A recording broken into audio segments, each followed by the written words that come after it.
পার্বতী তারা মনে কৌতূহলে কৈলাস শিখরের দিকে করেছে না তাই তখন আপনাদের আলোকিত মহান মঞ্চে বাবা ভোলা মহেশ্বরের ভূমিকায় নৃত্য অভিনয় করে রয়েছেন। ইনি হলেন পরিচালক দামনচন্দ্র মাহাতো জ্যেষ্ঠ পুত্র ওস্তাদ সতীশ চন্দ্র মাহাতো এবং পার্বতীর ভূমিকায় নৃত্য অভিনয় করে রয়েছেন। ইনি হলেন আধুনিক যুগের দুরন্ত রূপসী নায়িকা ওস্তাদ পদ্মলতা মাহাতো।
পার্বতী, তুমি একটি কথা বলে রাখো, আমি যতদিন পর্যন্ত কৈলাসের ফিরে না আসি ততদিন পর্যন্ত তুমি কৈলাস ছেড়ে কোথাও যাবে না। তুমি আমার কথা বলে রাখো, তুমি এই কৈলাস ছেড়ে কোথাও যাবে না। এখন আমি আসতে পার্বতী, আমি এখন আসি, আমি এখন আসি।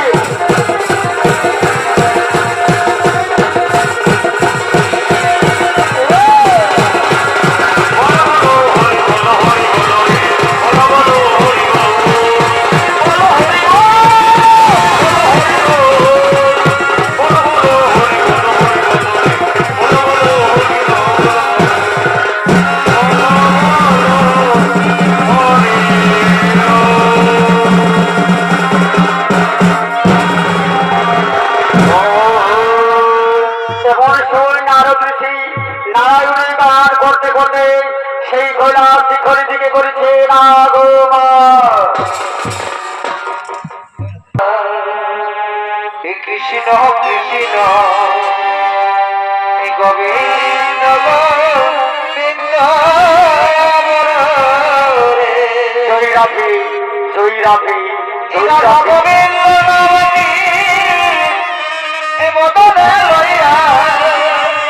জয় রাধে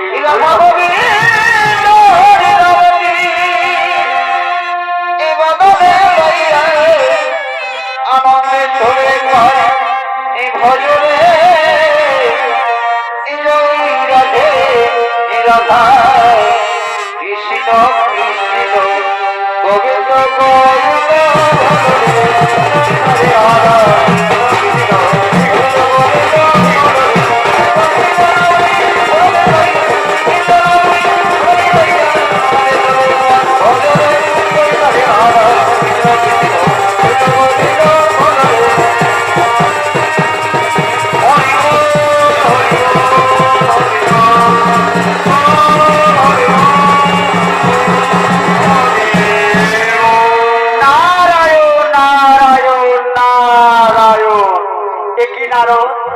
তুমি অসময় কৈলাসে কেন বাবা? হে মামি, তুমি তো জানো মামি, আমি নারায়ণের গান করতে করতে স্বর্গ মর্ত পাতাল আমি সর্বত্রই ঘুরে বেড়াই। তাই জানো মামি, আমার মনে হলো কিনা একবার আমি মামার সাথে সাক্ষাৎ করলাম, কিন্তু মামি আমি তো মামাকে কোথাও দেখতে পাচ্ছি না। দেখি মামি, আর তুমি হঠাৎ উদাসিত কেন? আর তোমার মন চঞ্চল কেন? বলো ভাবে বলো, তোমার কি হচ্ছে? কিসে দুঃখিত হই তুমি আমায় বলো। জানো না ওই মধ্যে ভক্তগণকে মনে করে আমাকে ডাকছে, তাদের কাছে গিয়ে আমাকে যেতে হবে। তারা হলেন বিদ্যা নির্যাতিতা নিপীড়িতা ক্ষুধার্ত মানব জাতি। আর তাদের মধ্যে প্রত্যেক মানব নিজেদের ভোগ বিলাসের জন্য অসহায় মানবের খাবার কেড়ে নিয়ে তাদের নিজেদের ভোগ বিলাসে মত্ত আছে। কিন্তু জানো না তোমার মামা আমাদের কৈলাসে রেখে যে ধ্যান ব্যান করে চলে গেছে, তার অনুমতি ছাড়াতে আমি তাদের নিকটে যেতে পারছি না। ভাবি একটি উপায় আছে মামি, একটি উপায় আছে। সে হলো ওই বিশ্বের সবচেয়ে ভক্তিমান দম্পতি ইন্দ্রপুত্র নীলাম্বর ও তার স্ত্রী ছায়া। তারা হলো আমার পরম ভক্ত নিত্য পূজারী। তাই তুমি এক কাজ করো মামি, তুমি তাদের পুজোর ফুলের মধ্যে গীত হয়ে প্রবেশ করবে, আর পুজোর সময় মামার পায়ে ধ্বংসন করবে। আমার দেখবে মামার ধান ভঙ্গ হয়ে যাবে, তখন মামা ছুটে আসবে কৈলাসে। তুমি ঠিক করেছো জানো, তুমি ঠিক করেছো। আমি না করবো, আমি তাদের পুজোর ফুলের মধ্যে আমি গীত হয়ে প্রবেশ করবো।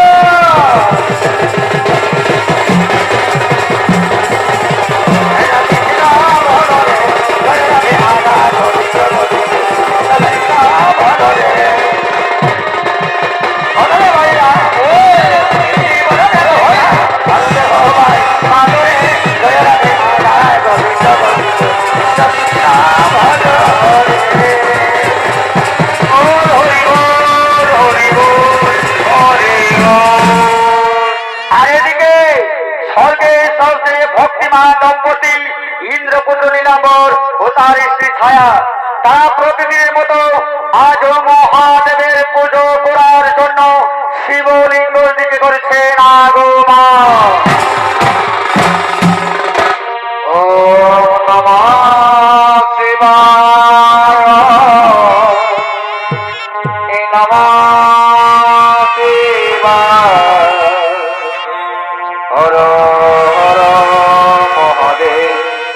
নমঃ শিবায় নমঃ শিবায় নমঃ শিবায় হর হর নমঃ শিবায় শিবায় নমঃ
শিবায়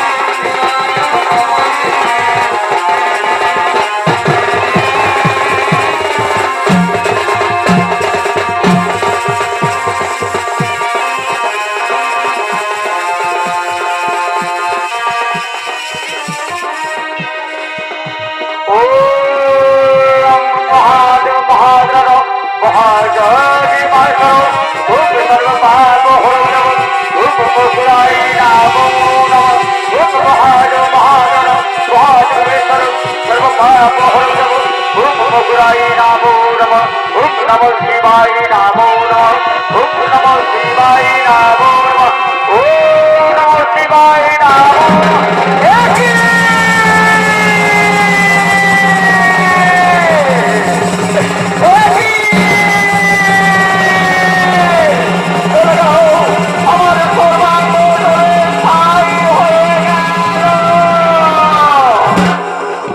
সমুদ্র মন্থনে কণ্ঠে বীজ ধারণ করে তো জ্বালা পায়নি, কিন্তু সামান্য কীর্তন করে তো জ্বালা ওই অহংকারী অহংকারিণী তোমরা অবহেলায় ও ভক্তিতে আমার পায়ে পুষ্পাঞ্জলি দিত, তোমরা হলে ভক্তির নামে কলঙ্ক। এই পবিত্র আমি তোমাদের অভিশাপ দিলাম, যা মর্তভাবে অর্পিত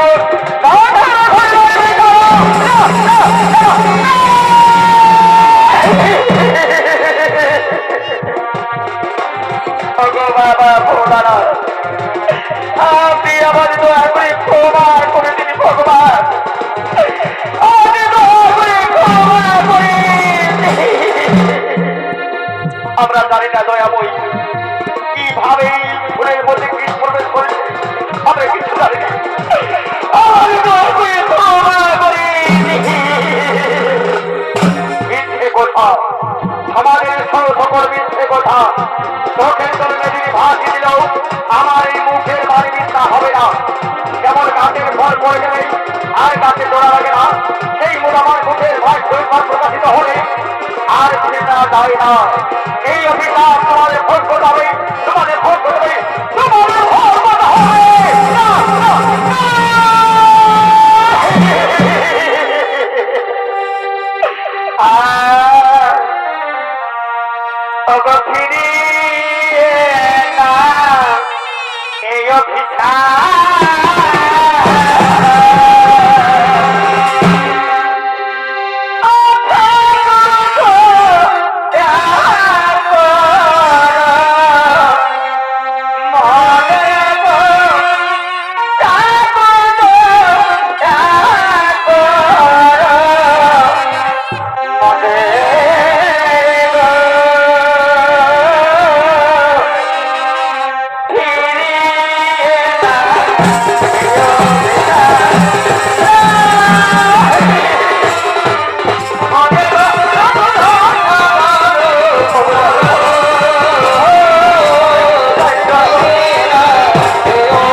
অত্যাচার করবে।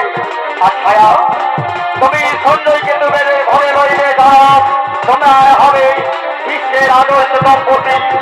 তার কিন্তু ফুল্লু দাঁড়াবে, তার কিন্তু ফুল্লু দাঁড়াবে। অথচ আমায় ভগবান তাই যদি হয়ে থাকে তাহলে শোনো দেবাদে মহাদেব, সত্যই যদি আমি সতী নারী হয়ে থাকি, সত্যই যদি আমার সর্বপদে ভক্তি থাকে, তাহলে বিরাজতে আমাদের অভিশাপ দিয়ে আপনি যে অন্যায় করেছেন সেই জন্য আমার অভিশাপে আপনার সর্বপত্নী পার্বতীকে হারিয়ে আপনাদের চোখের জলে মুখ ভাসাতে হবে, চোখের জলে মুখ ভাসাতে হবে। আর শুনুন আমার ভগবান, সত্যই যদি আমি আপনার নিত্য সেবক হয়ে থাকি, তাহলে আমার অভিশাপে আপনার প্রিয়তমা বিষ্ণুমাতা পার্বতীকে ভক্তি করে আপনার এই অভিশপ্ত বেদের ঘরে বন্দী হয়ে থাকতে হবে। আপনাকে দিয়ে আমার কাছে হাত তুলে ভিক্ষা চাইতে হবে, তাহলে আপনার প্রিয়তমা বিষ্ণুমাতা ফিরে পড়ে, নতুবা আপনার শক্তিকে আমার ভক্তি দিয়ে চিরদিন আমার এই ঘরে বন্দী হয়ে থাকতে হবে। এই সংসারে চিরদিন কেবল আমি দয়া পাওয়ার জন্য মানুষকে দিয়েছি, এবার মানুষের দয়া পাওয়ার জন্য দেবতাদের কাঁদতে হবে, দেবতাদের কাঁদতে হবে, দেবতাদের কাঁদতে হবে। তাই হবে নিরাপদ, তাই হবে ওই ছায়া, তাই হবে। এবার আমি আসি নিরাপদ, এবার আমি আসি, এবার আমি আসি।